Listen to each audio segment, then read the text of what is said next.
সময় চলিয়া যায়, নদীর স্রোতে প্রায় সোনার ঘড়িটি বলে টিক টিক টিক, যে না চলে তাকে কোটি কোটি ধিক। তুলবি যদি মাখন ছানা সকাল সকাল তোল, আর কচি বেলায় সাধন ভজন বেলা হলে বাধাই গন্ডগোল। আপনাদের এখানে গোয়ালা আছে নাকি? গোয়ালা নেই? তাহলে বলি, গোয়ালা থাকলে মার খাবো, পেটাবে আমাদেরকে। বলি গোয়ালাদের নিয়ে একটা কথা আছে না, 80 বছরে কি বলে? হ্যাঁ ঠিক বলেছেন, যাক তাহলে জানেন। তবু গোয়ালার ঘরে শ্রীকৃষ্ণ এসেছিল, কি জ্বালা বলুন।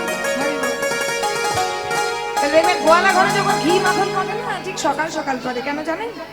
সূর্য উঠে গেলে না মন্থনটা ভালো হয় না, মন্থনটা ভালো করতে হলে একটু সকাল সকাল করতে হয়। যেমন তুলবি যদি মাখন ছানা সকাল সকাল তো, আর কচি বেলায় সাধন ভজন বেলা হলে বাধায় গন্ডগোল। বাল্যকালে কৃষ্ণ ভজে কৃষ্ণ পাবার আসে, আর যৌবনেতে কৃষ্ণ ভজে আসে কি নাই আসে? নিজের প্রেমিক প্রেমিকাকে সময় দেবে, নিজের সংসারকে সময় দেবে না ভগবান কৃষ্ণকে সময় দেবে? আর বার্ধক্যকালে কৃষ্ণ ভজে জমেরি পরশে, জমেরি পরশে। তখন হরি বলটা তো আর ভালো করে বেরোবে না বাবা। তখন সংসারে ছেলের বাড়ি খাবে, মেয়ের কথা শুনবে, বৌমার গুতুনি খাবে, তখন বলবে বাবা রে কি জন্য সংসার করেছিলাম, ভগবান তুমি বিচার করো। এই বৌমাকে তুমি হাত পা খোড়া করে ঘরে বসতে বলো, রেগে যান।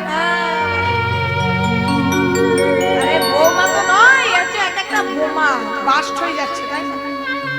কিন্তু ভগবান বিচার তো তখন করবে যদি ভগবান আপনাকে ভালোবাসে, তাই না? আপনাকে চিনি না, হট করে যদি আপনার কাছে গিয়ে বলে দেন তো দাদা 50 টাকা দেন, তো দেবেন? আপনার সাথে যদি ভালো চেনা পরিচিত থাকে, আমি যদি বলে একটু অসুবিধায় পড়েছি, তাহলে আমাকে 50 টাকা বলতে হবে, আপনারা 500 টাকা করতে বার করে দেবেন। কারণ ভগবানের সাথে চেনা পরিচিতরা বাল্যকাল থেকে রাখতে হবে। আর এই বাল্যকাল থেকে রাখতে হলে বাবা সর্বপ্রথম নিয়ম গুরু দীক্ষাটি নিতে হবে। গুরু কৃপা হি কেবলা। গুরু কৃপা যদি না থাকে, আধার কার্ড যদি না থাকে, আপনার যেমন কোনো মূল্য নেই, সরকারের খাতায় আপনার নাম নেই, তেমন গুরু দীক্ষা যদি না থাকে, ভগবানের খাতায় আপনার নাম উঠল না। এবার প্রশ্ন করবেন, গুরু দীক্ষা নিতে হলে তোমার নিরামিষ খেতে হবে, নিরামিষ খাওয়া একটু জ্বালা হয়ে গেছে। গুরু দীক্ষা নিলে তো মদ খেতেও পারবো না, যা দেখলাম আসার পর আপনাদের এখানে বিসর্জনে, বাপরে আমি তখনই বুঝে নিয়েছি কীর্তনের আসলে ভক্ত না মনে হয় আমি আর পাচ্ছি না, কারণ এখানে অভক্ত খুব বেশি। রাগের বিষয় নয়, কথাটা মজা করে বললাম। মানে যতগুলো খেয়েছে ততগুলো তো ক্যান্সেল গেছে, তার সঙ্গে ঘরের লোকগুলো ক্যান্সেল গেছে। কি কথা বলতো ঠিক? যতগুলো খেয়েছে সেগুলো ক্যান্সেল গেছে, আবার যারা খায়নি তাদের ঘরের লোক তারাও ক্যান্সেল গেছে, তাদেরকে নিয়ে তো ঘরে থাকতে হবে।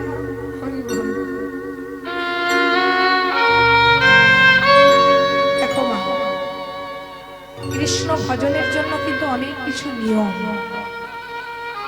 কারণ তিনি তো ভগবান।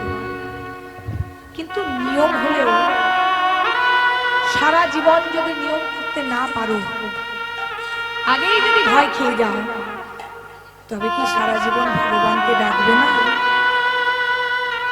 কেন মা বিপদে পড়লে ভগবানকে ডাকবে? নিজের স্বার্থের জন্য কেন ভগবানকে ডাকবে? তোমার ভালো ভগবান করবে, ভাবছো বসেই চলবে কিসে? তুমি ভাববার কে?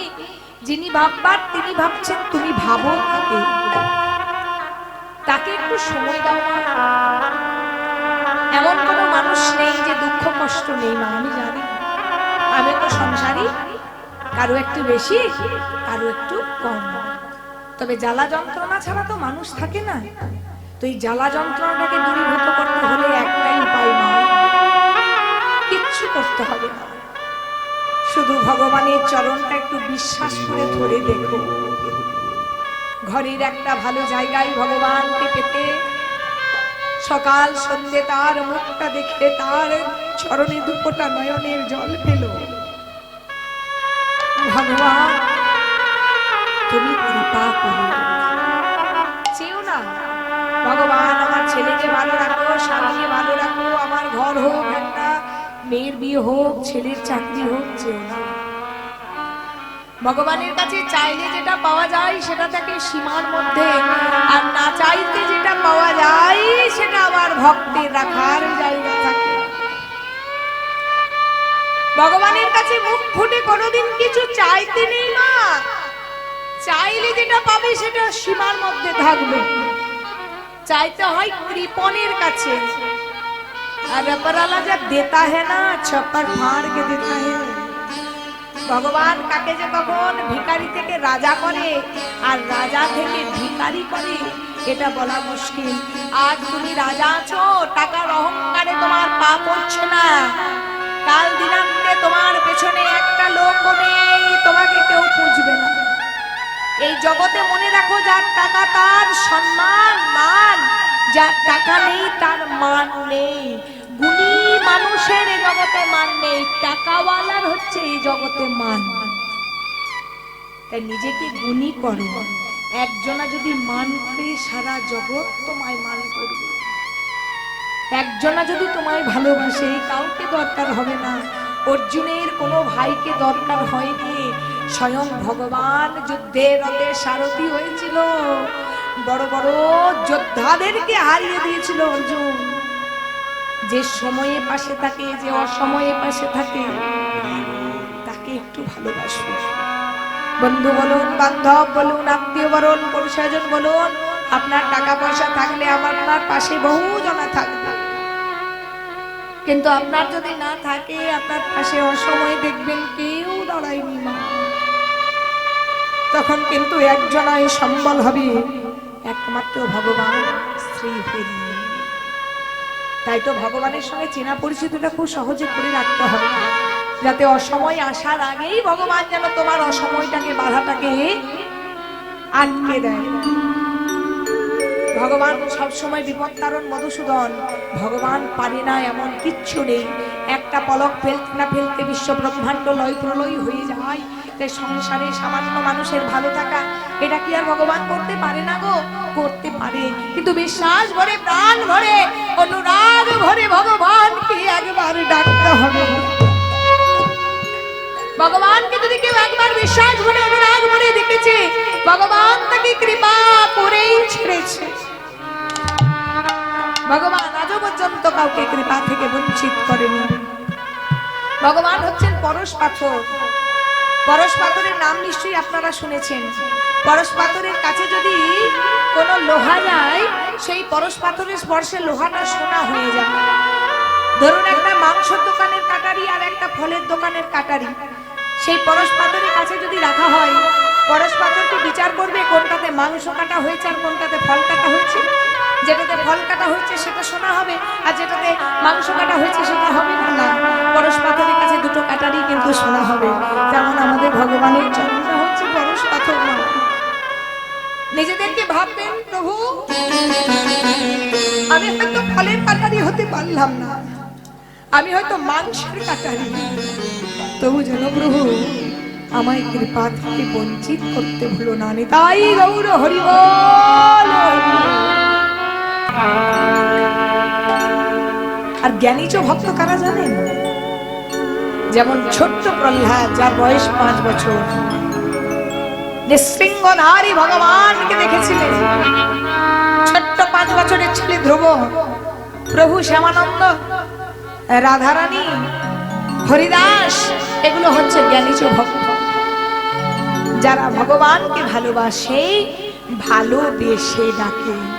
আচ্ছা মা, বলতে পারো সকাল থেকে রাত্রিতে ঘুমোতে যাওয়া পর্যন্ত কোন সময়টা আমরা প্রকৃত ঈশ্বরের চরণে দিই? যাকে ছাড়া আমরা একটা চুল সরতে পারবো না, যার ইশারায় আমরা সমানে নেচে চলেছি। তোমরা তো পুতুল নাচ দেখেছো? পুতুল নাচ দেখেছো? পুতুল নাচে না নাচানো হয়? নাচানো হয়। যে পুতুলগুলোকে নাচায় রিং মাস্টার, তাকে দেখতে পাও? সে কোথায় থাকে? কোথায় থাকে? স্টেজের ওপরে থাকে।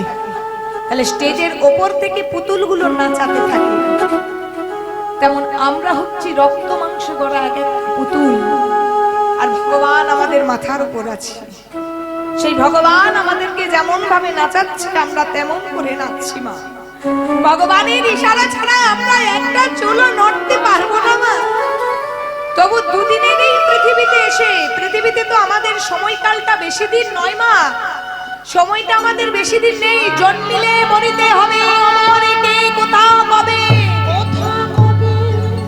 জন্ম নিলে তো মরতে হবেই হবে, জন্ম যখন নিয়েছি মরতে তো হবে। কিন্তু এই জন্ম আর মৃত্যুর মাঝে, এই আসার যাওয়ার মাঝখানে যেটা সর্ববৃহৎ কর্ম, সেটা হচ্ছে সৎ কর্ম। কিছু ভালো কর্ম করে যেতে হবে, কিছু ভালো কর্ম করে আমাদের পৃথিবী থেকে বিদায় নিতে হবে, তাহলে আমাদের আশায় আরে যাওয়া দুটি বিফলে যাবে। আশার পালা আর যাওয়ার পালা দুটি কিন্তু বিফলে চলে যাবে। जब हम पैदा हुए जग हंसी हम रोए, एओ शिकर निकर चलो हम हंसी जग रोए।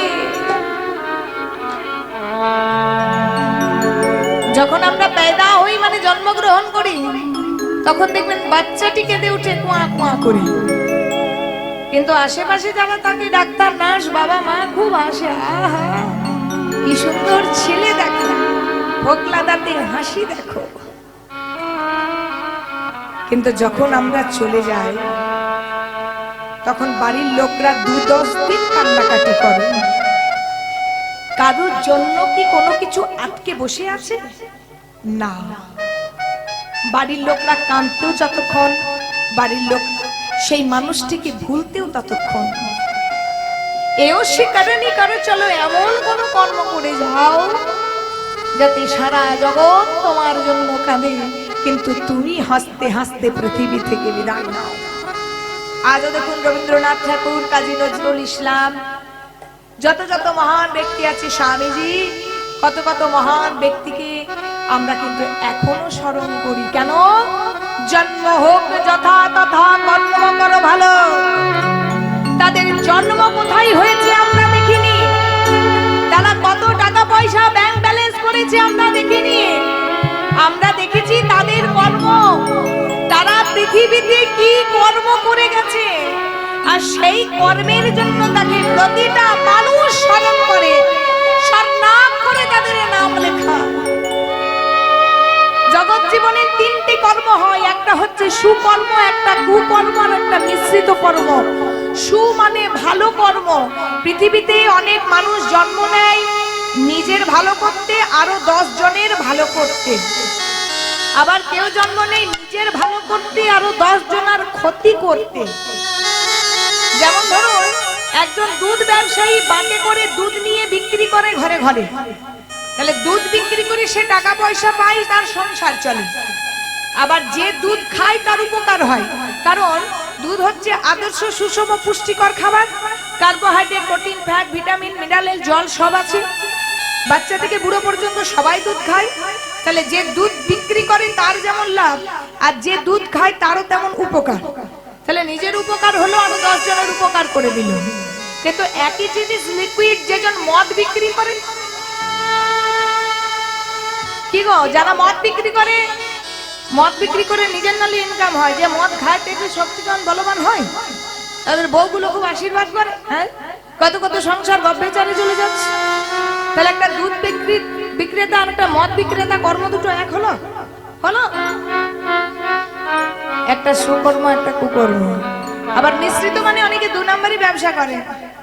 সেই 2 নম্বরই ব্যবসায় কি করে, 10 লাখ টাকা যদি আয় করে 2 লাখ টাকা ভালো কাজে ডোনেট করে, এটাকে বলা হয় মিশ্রিত কর্ম। তাহলে জগৎ জীবনে বাঁচতে হলে এমন কর্ম করে যা। ছোট্ট 2 দিনের এই পৃথিবী, আজ আছি কালকে নাও থাকতে পারি। পদ্ম পাতার উপরে যেমন জলটা টলমল করে, সংসার রূপী পদ্মের উপর প্রতিটা মানুষের জীবনটা টলমল করছে। না জানি কোন দিন চলে যাবে, মরবে যেদিন, উড়বে ছাই, সেদিন মানুষের গুণ গায়। দেখবেন ভালো মানুষের মৃত্যু হলে বলে, আহা গো বড় ভালো ছিল গো। তার মানে কিছুটা বিচার আপনার এখানে হয়ে গেল, জমালের গিয়ে বাকিটা বিচার হবে। যারা খারাপ হয় বলে বড্ড বদমাস ছিল বাবা, ওদের দরজা দিকে পেরোনো যেত না, বলি না?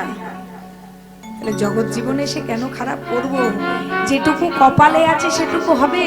আপনি জোকের মতন ধনকে আগলে রাখলেও যে আপনি বিরাট কিছু জীবনে করতে পারবেন, পারবেন না। আর আপনি যদি ভাবেন আমার কিছুই নেই, শেষ জীবন কি হবে, এই 4 আঙ্গুলের কপালে যা লেখা আছে তাই হবে, কিচ্ছু করার নেই।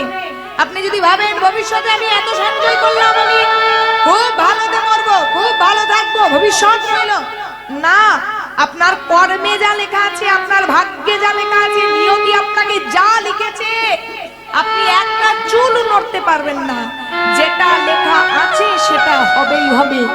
এক হাঁড়ি ভাত রান্না করে আপনার কপালে যদি না থাকে আপনি খেতে পাবেন না।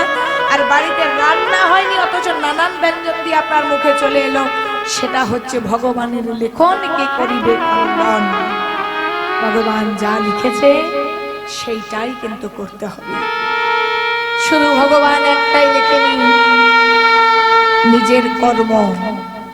তাই কর্মটা যদি ভালো হয় ভগবান তার ফলাফলটা ভালো লিখবে। আর সেই কর্মটা জগৎ জীবনে এসে একটু ভালো করতে হবে। সেই কর্মটাই হচ্ছে আমাদের ভগবানের চরণ আশ্রিত হওয়া। যেজন ভগবানের চরণ আশ্রয় নিয়েছে, দুঃখ মে যে হরি ভজে সুখে না ভাজে কই, আর সুখ মে যে হরি ভজে দুঃখ হাসে হই। দুঃখের সময় ভগবানকে ডাকলে ভগবান সাড়া দেবে কেন? আগে তুমি সুখের সময় ডেকে রাখো, তোমার সাথে ভগবানের একটু চেনা পরিচিতি হোক, তবে তো তোমার দুঃখের দিনটা দেখতে হবে না। হরি বল, হরি বল। সবাই মিলে আমার সাথে হাত তুলে একটু উলুধ্বনি হরিধ্বনি করে ধরলো। দেখি মা হাতগুলো একটু তুলুন। আপনারা তো কেউ হাত তুলছেন না, পরিবাসর বলে মানাচ্ছে না, কিন্তু এখানে একদম প্রেম সে ধরলো ধরলো। লৌরে কিশোরী প্রেমে নিতাই ডাকে লহরে কিশোরী প্রেমে নিতাই ডাকে লহরে কিশোরীর প্রেম নিতাই ডাকে লহরে কিশোরী প্রেমে নিতাই ডাকে লহরে কিশোরীর প্রেম নিতাই ডাকে লহরে কিশোরী প্রেমে নিতাই ডাকে নিতাই ডাকে আয় আয় গৌর ডাকে আয়,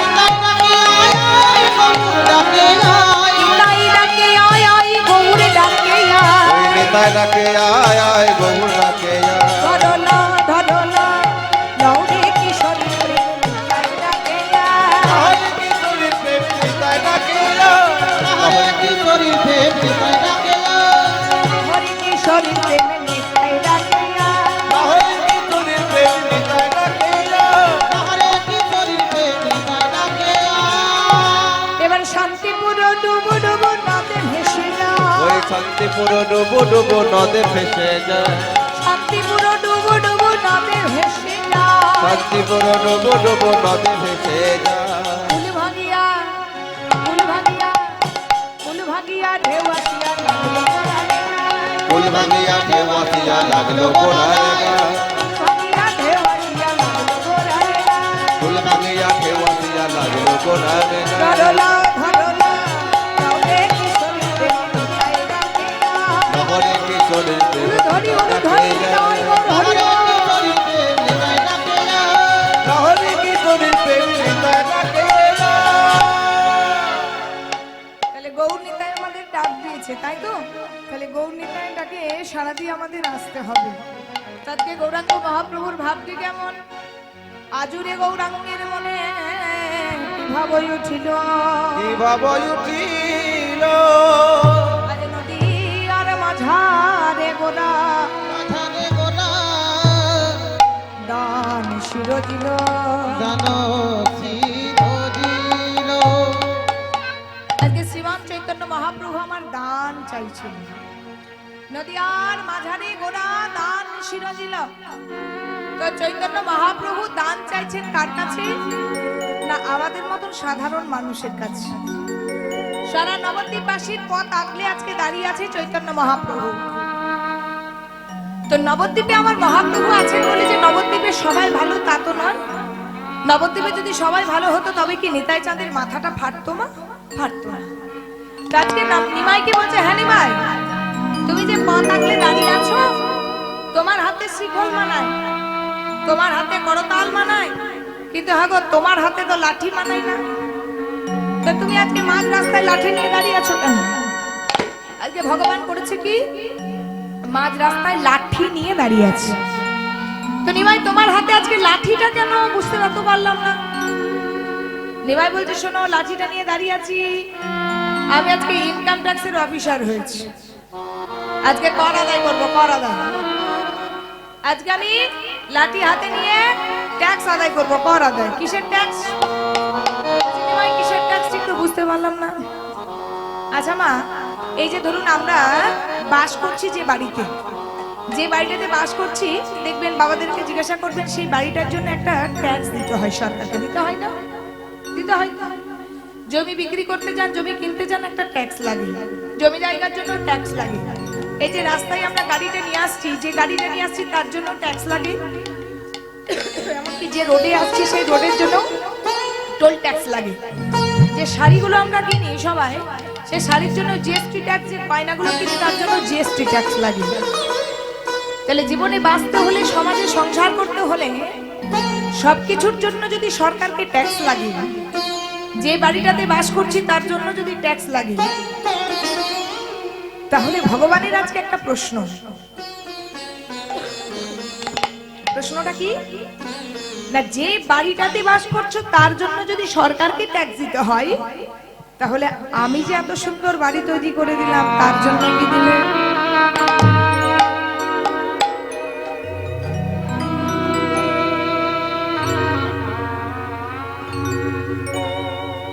আমি যে এত সুন্দর বাড়িটা তৈরি করলাম তার জন্য আমায় কি ট্যাক্স দিলে? ভগবান তো জন্মের পর একটা বাড়ি তৈরি করে দিয়েছে। তাহলে ভগবান যদি একটা জন্মের পর বাড়ি তৈরি করে, তাহলে সেই বাড়িটার জন্য আমরা ভগবানকে কি ট্যাক্স দিচ্ছি মা, আপনারা একটু বলুন তো। সাধারণ ধরুন একটা বাড়ি যদি তৈরি করতে হয়, দুখানা রুম, বারান্দা, পায়খানা, বাথরুম, রান্নাঘর, মোটামুটি এখন একটু ভালো করে তৈরি করতে হলে 15 লাখ টাকা খরচা। একটু ভালো করে যদি সাজিয়ে গুছিয়ে তৈরি করেন, এরপর বাড়ি আর কোণে বউ যত সাজাবেন তত সাজবেন। তাহলে সুন্দর যদি একটা বাড়ি তৈরি করেন, দুটো রুমে 15 লাখ টাকা খরচা পড়ে। কিন্তু ভগবান যখন আমরা জন্ম নিই তখন কিন্তু আমাদের দিয়েছে 8টি রুম আর 9টি দরজা। কখনো বলবেন না আমার ঘর নেই, ভগবান কিন্তু একটা ঘর দিয়ে দিয়েছে। কি বল? 8টি রুম আর 9টি দরজা। আমাদের জেলা, এটা আপনাদের কোন জেলা? কোন জেলা এটা? বর্ধমান জেলা, বর্ধমান পড়ছে। আচ্ছা, আপনাদের বর্ধমান জেলারই কবি লালন ফকির একখানা গান লিখে গেছেন, ওই নাই 8 কুঠুরি। খুব বিখ্যাত গান, শুনতে পাবেন। নয় দরজায় আটা,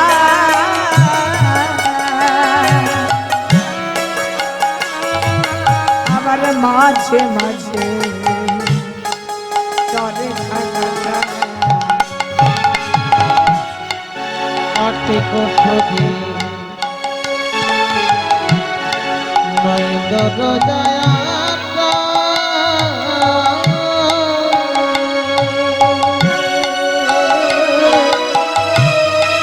মধ্যে মধ্যে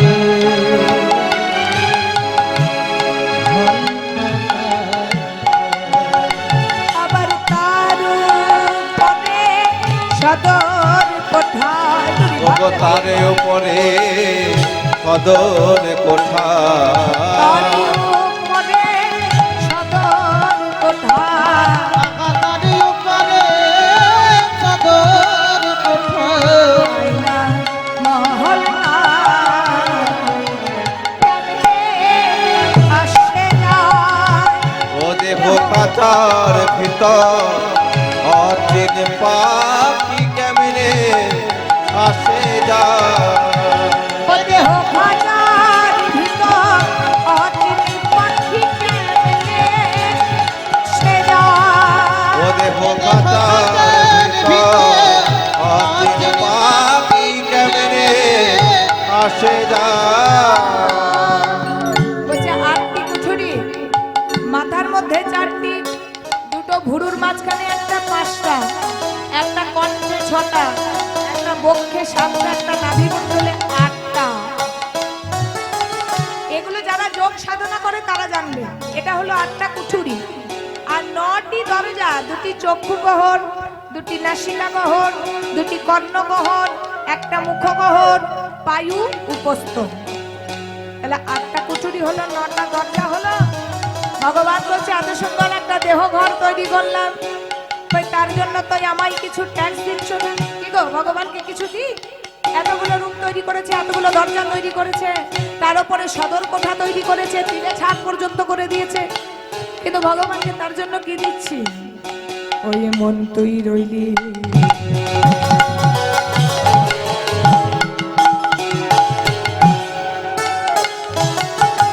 ওই খাঁচারি আসে,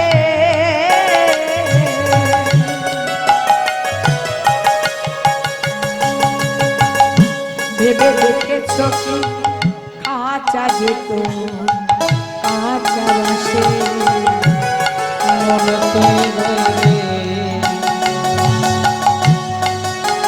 খাঁচা দিয়াছে,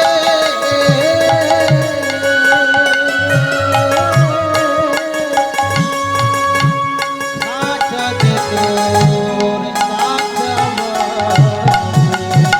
আবার কোনদিন খাঁচা করিলে কষ্টে, আবার কোনদিন খাঁচা করিবে খসে, কোনদিন খাঁচা করিলে কষ্টে, আবার কোনদিন খাঁচা করিবে খসে, লালন দেবে কর। কেমনে আসে যা ও দেখো খাঁচা আহে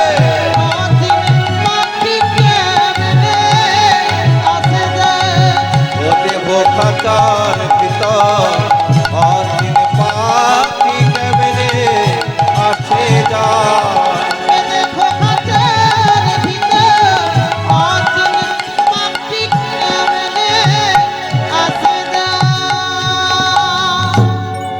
ভগবান বললেন এত সুন্দর দেহ ঘর তৈরি করেছি, তো তার জন্য তো আমায় কিছু দিলে না। তাহলে তার জন্য ট্যাক্স আদায়ের জন্য আজ আমি নবদ্বীপের মাটিতে ওই লাঠি হাতে করে দাঁড়িয়েছি। তাহলে ট্যাক্স যদি দিতে হয়, কি ট্যাক্স দিতে হবে মা? ভগবানকে কি আর দিতে আমরা পারবো? ভালো করে শুনুন, ধরুন যাদের চাষের জন্য জমি আছে, যারা ধরুন জমি অন্য লোক দিয়ে চাষ করা হয়, ধরুন যে চাষ করবে সেই চাষে এসে যদি বলে মালিককে যে হুজুর আমি একটা কথা ভেবেছি, কি কথা না, আপনার যে জমিগুলো আছে সেই জমিগুলো আমায় দিন, আমি বিচন দেবো, আমি সার দেবো, আমি নাঙল দেবো, সব কিছু দিয়ে চাষ করে যে ফসলটা হবে সব ধানটাই আপনাকে দিয়ে দেবো। এটা কখনো হয়? সে পরিশ্রম দিবে, সমস্ত কিছু দেবে, অথচ আর্ধেক ভাগ হবে না, ভাগ হবে না, সমস্ত ফসলটাই আপনাকে দেবে। এমন যদি কেউ অফার দেয়, কেউ ছাড়বে না? ও দিব। তেমন আজকে ভগবান বলছে শোনো, তোমরা এক কাজ করো, তোমাদের ট্যাক্স তো এই জন্ম নয়, পূর্বপুরুষের বাকি আছে, এক জন্ম নয়। ধরুন আমি যে ঘরটাতে বাস করছি, আমার বাবাও ট্যাক্স দেয়নি, তার বাবাও ট্যাক্স দেয়নি, তার বাবাও ট্যাক্স দেয়নি, 7 পুরুষ ট্যাক্স দেয়নি। তো আমার বাড়িটা যদি 10 লাখ টাকা হয়, ট্যাক্স হয়ে দাঁড়িয়েছে এখন 20 লাখ টাকা। হরি বল। তাহলে আমি 20 লাখ টাকা দিয়ে আমার বাড়িটা ছাড়াবো, না ওই 20 লাখ টাকার জন্য আমি ঘরটাই ছেড়ে দেবো? কোনটা করবো বলুন? বুদ্ধিমানের কাজ করতে হবে। 20 লাখ টাকা দিয়ে 10 লাখ টাকার ঘরটা বাঁচাবো, না আমি ঘরটাই ছেড়ে দেবো সরকারের হাতে? সরকার যদি ঘর পারে কি করবে? একটা পার্টি অফিস করবে কিংবা অঙ্গনওয়াড়ি স্কুল করবে। তাহলে আমার উচিত কি হবে? 20 লাখ টাকা দিয়ে ঘরটা ছাড়ানোর থেকে ঘরটা যদি ছেড়ে দিই, এটা আমার বুদ্ধিমানের কাজ হবে। তাই ভগবান বলছে কাজ করো, তোমরা একজন মতো ট্যাক্স দাওনি তা নয়, তোমরা জন্ম জন্ম ট্যাক্স দাও না। তাই এক কাজ করো, তোমাদের ওই দেহ ঘরটাই আমার উপর ছেড়ে দাও, দেহ ঘরটা আমায় দান করে দাও, তার জন্য যা ফসলটা হবে আমি তোমাদের দেবো।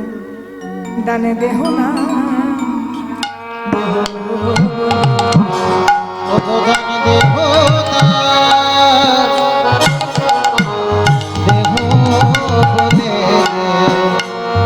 দানে দেহ দান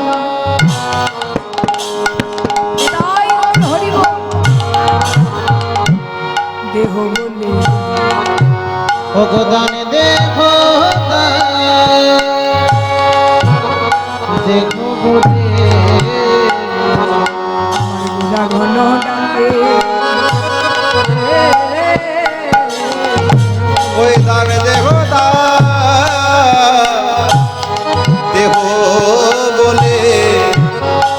গোনা ঘন ডাকে নদিয়া নাগরী সবে ওগো পরলোকে ও নদিয়ানো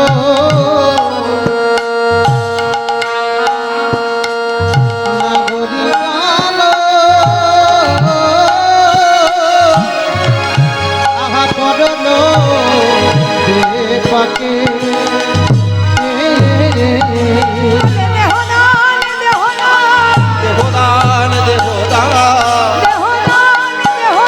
দেহদান দেহদান বলে গৌর ভগবান দেহদান দেহদান ওই দেহ আমায় করদান ওই দেহ আমায় করদান বলে গৌর ভগবান দেহ আমায় করদান দেহদান দেহদান ওই নদিয়ালো নাগরিতা ওই দেখো পরলো বিপাকে বিপাকে কৃষ্ণ অবতারী আমি সাথী আছি না সাদিয়াছি দাস সে ভালো মরল মনে বা শুভ সে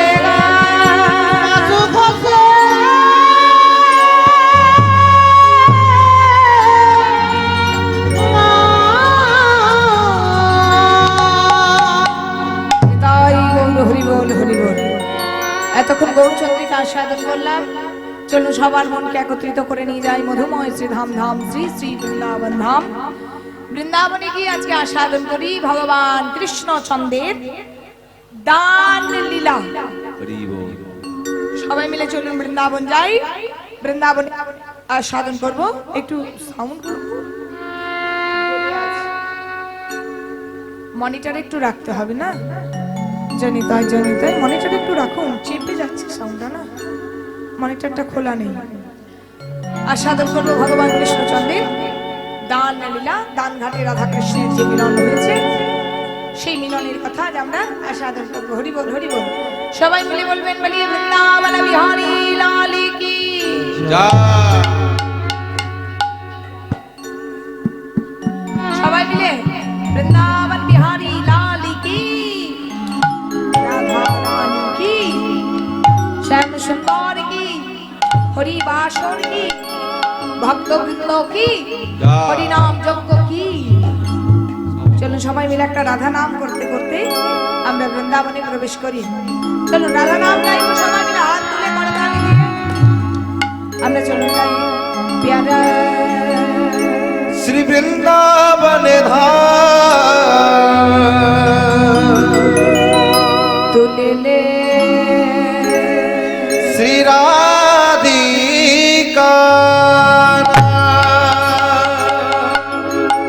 তুলে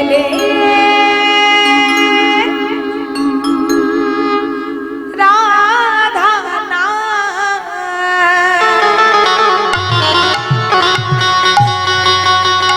প্যারি প্যারি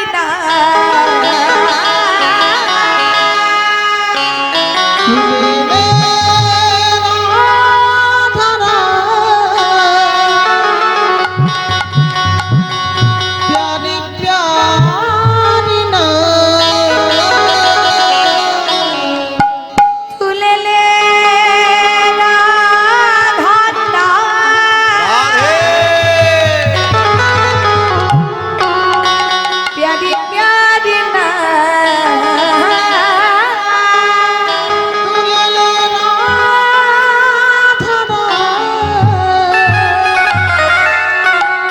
प्यारी प्यारी ना তুলে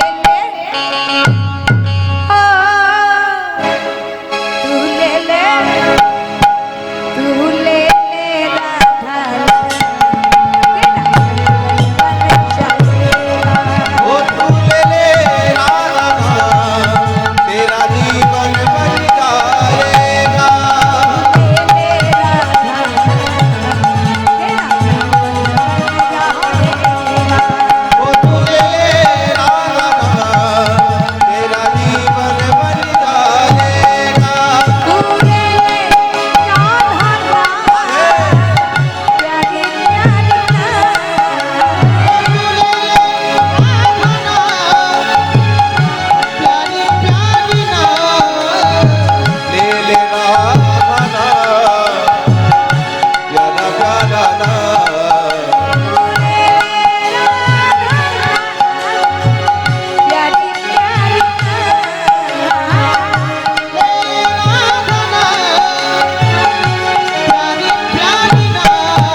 जा राधा तू ले ले तू ले ले तू ले ले राधा तेरा बन जाए तू ले राधा तेरा जीवन बन जाएगा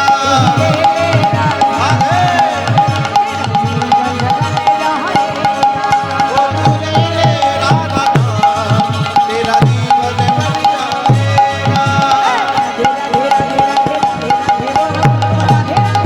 राधे राधे राधे राधे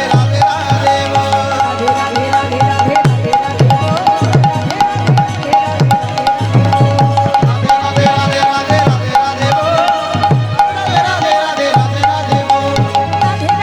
राधे राधे राधे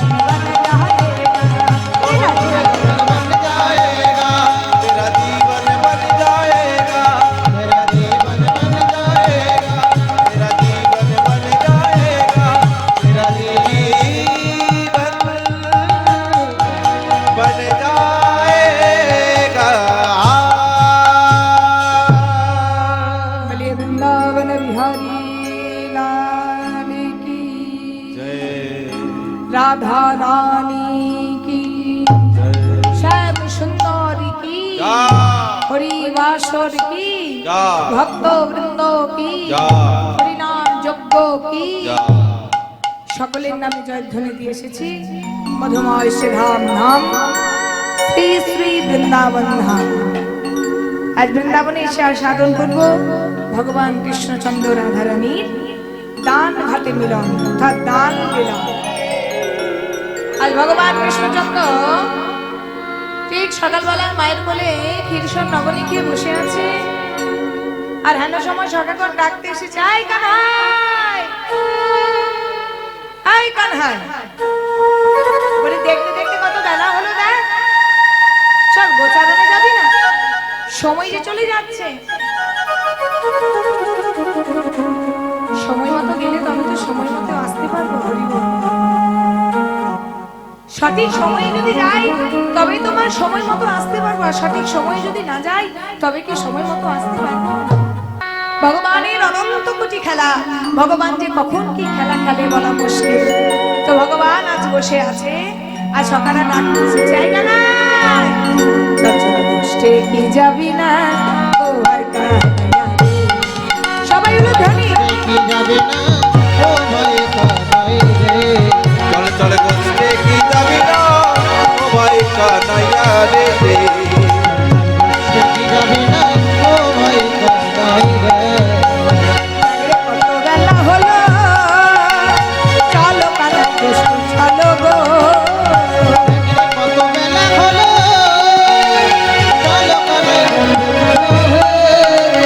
देख रे कत बेला हलो चल कान्है गोस्ते कोनो रे বলি শ্যামলী রাধা बलि बलि बला বলি শ্যামলী রাধা बलि बलि बला রাধা রে चल चल गोस्ते की जाबी ना ओ भाई कान्हैया रे चल चल गोस्ते की जाबी ना ओ भाई कान्हैया रे चल चल गोस्ते की जाबी ना ओ भाई कान्हैया रे আজকে সবাই মিলে যাচ্ছে কোথায় গোচারণ ভূমিতে খেলা খেলবার জন্য তা সমস্ত নবলক্ষ ধেনুর দল শ্রীরাম সুদাম দাম বসুদাম সুবাহু মহাবাহু সুবল মহাবল স্তক কৃষ্ণ অর্জুন নবঙ্গ মধুমঙ্গল হলয়ুধ বরুথব গন্ধর্ব কিঙ্কিনী অংশুমান ভদ্রসেন বসন্ত বিলাসী কপিল কলবিঙ্গ পুণ্যরী উজ্জ্বল কতগুলো বললাম অর্ধেক মানুষ ঘুমোচ্ছেন তো আর কি গুনবেন ধন্য করে একটা আসর পেয়েছি সন্ধ্যে 7টার সময় শুরু হয়েছে 8টার সময় তাতেই মানুষ ঢুলে পড়ে যাচ্ছে কি অবস্থা! রাত্রি 2টোর সময় তো মানুষ এত ঢুলে পড়ে না। বিসর্জনে জানাজ দিয়েছে না, আবার ঢুলে হরি বল। জেগে থাকুন আর 1 ঘন্টা। 24টা শাখা হলো, তাহলে 24টা শাখা আর নবলক্ষ ধেনুর দল নিয়ে আজকে ভগবান কৃষ্ণ যাচ্ছে গোচারণে। তো কেমন করে যাচ্ছে দেখো, সবাই করতালি।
ব্রজচারণে এসে সমস্ত সখাকে নিয়ে খেলা খেলছেন। কি খেলা? বিনোদী আর বিনোদ খেলা।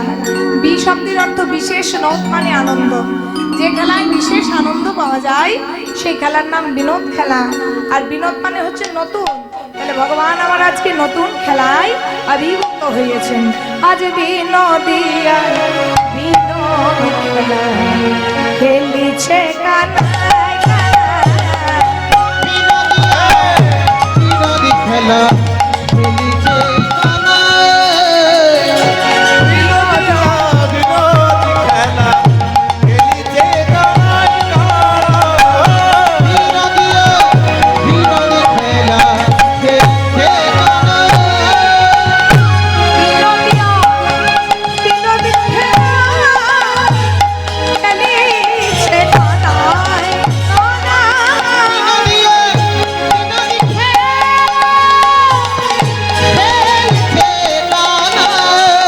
ওইলা বিনোদিয়া বিনোদ খেলা খেলিতে কানাই। বিনোদিয়া বিনোদ খেলা খেলিতে কানাই কানাই।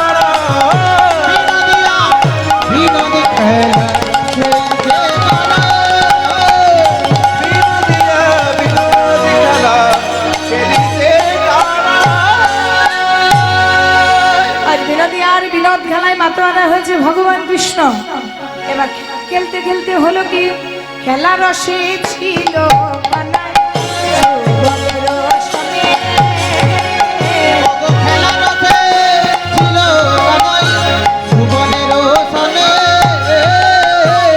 রসে ছিল কানাই যৌবনের রসনে। ওই না খেলা রসে ছিল সুবলের সনে। কেন কালে রাধার মনে হেন কালে রাধা বলো বলে গেল মনে।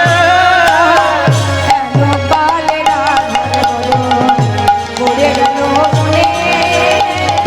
হেন কালে রাধা বলো বলে গেল মনে। মিলায়ে ওই ভাই মিলাইয়ে রে ভাই। মিলায়ে দে ভাই শ্রীমতী রাধারে মিলায়ে দে ভাই। রাধারে মিলাইয়ে রে ভাই। হেন কালে রাধা বলো বলে গেল মনে। রাধা বধ মরে গেল মনে। ভগবান কৃষ্ণ খেলা খেলছে সখাদেরকে সঙ্গে নিয়ে। খেলা খেলতে খেলতে হলো কি, হঠাৎ করে গোবিন্দ যেন কেঁদে বসলো। যেই না সুবলের বদন দর্শন করেছে হঠাৎ করে গোবিন্দ কাঁদছে। সুবলকে করে ধরে যমুনার ধারে নিয়ে এসেছে, বলে এই সুবল সুবল একটা কথা বলবো। আচ্ছা কানাই, তুই তো এই কিছুক্ষণ আগে বেশ খেলা খেলছিস। আরে খেলা খেলতে খেলতে আবার তোর হঠাৎ করে কি হয়ে গেল? তুই চোখে জল ফেলছিস? বলছে সুবল রে। সুবলের হাতটা ধরে বলছে, সুবল জানিস আমি কেন কাঁদছি? আমি বলিতে নারী কাঁদার কালো, বলতে নারী কাদার কাদো। নারী কাঁদার কালো। বলতে নারী কাদার কাদো। আমি বলিতে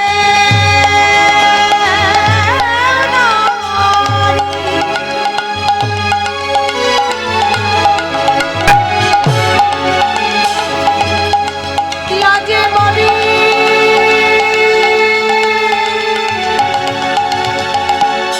আচ্ছা আমার নারী মানে কি? নারী মানে কি জানেন না? নারী মানে কি? নারী মানে হচ্ছে পারি না। দন্তনাকা রয় রশ্মি নারী মানে আমি পারি না। আর দন্তনাকা রয় দীর্ঘি নারী মানে হচ্ছে মেয়ে মানুষ। তো গোবিন্দ এক কথায় দুটো মানে বোঝাচ্ছে। বলছে আমি বলতে নারী কাঁদার কারণ আমি যে কেন কাঁদছি সেটা বলতে পারবো না। আবার বলছে বলতেও নারী, আমি বলতেও নারী। নারী মানে কি? মেয়ে। মানে গোবিন্দের জীবনে মেয়ের কথা মনে পড়েছে। আমি বলতেও নারী।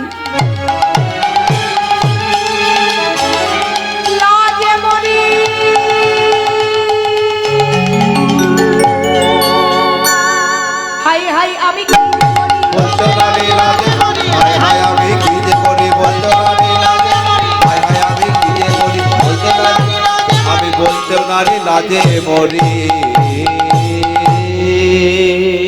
ও তোর জীবনে নারী তো বুঝেছি, তোর জীবনে নারী মানে তুই বলতে চাইছিস তোর রাধা রানীর কথা মনে পড়েছে। হ্যাঁ ঠিক বলেছিস সুবল, তুই আমার সামনে বেশি ঘুরঘুর করিস না বুঝেছিস, কারণ তোর মুখের সঙ্গে না একজনাকার মুখের বড় মেল আছে, তাই আমি বারে বারে তোর মুখটার দিকেই তাকাই।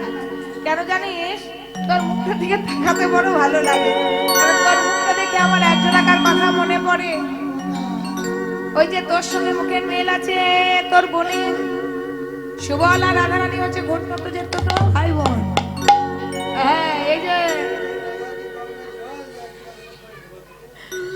ও তো রাধারানীর কথা মনে পড়েছে, বলছে হ্যাঁ বলে রাধারানী কি গঙ্গা যমুনার জল যে তোকে এক ঘটি এনে দেবো, না রাধারানী ফল যে টুক করে পেরে এনে তোর আঁচলে দিয়ে দেবো।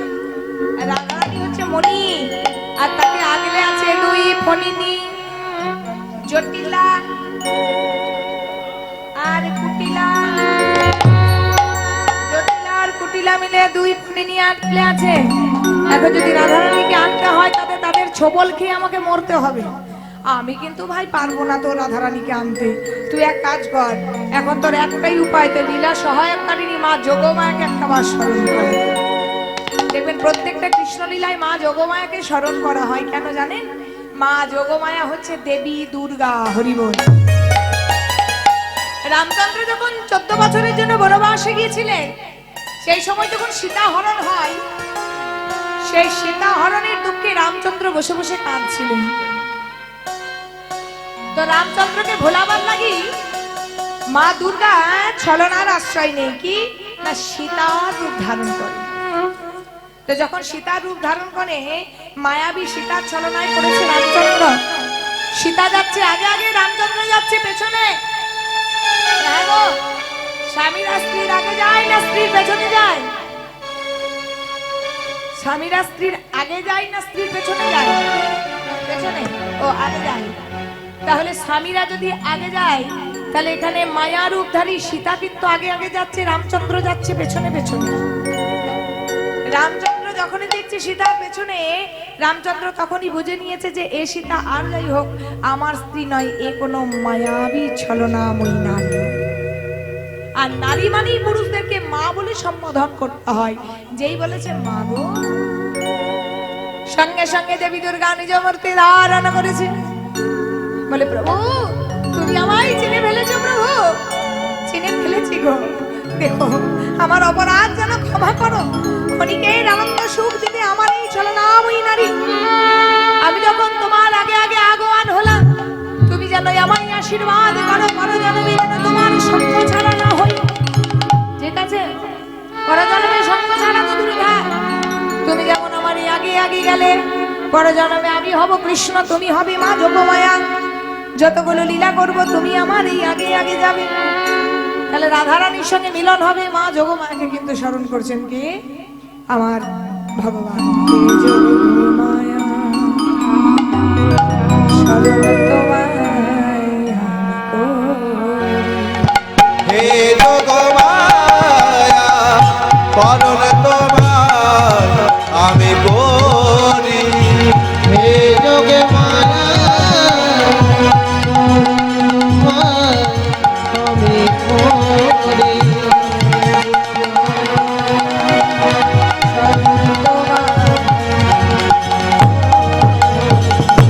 হে যোগমায়া করণ তোমার আমি করি।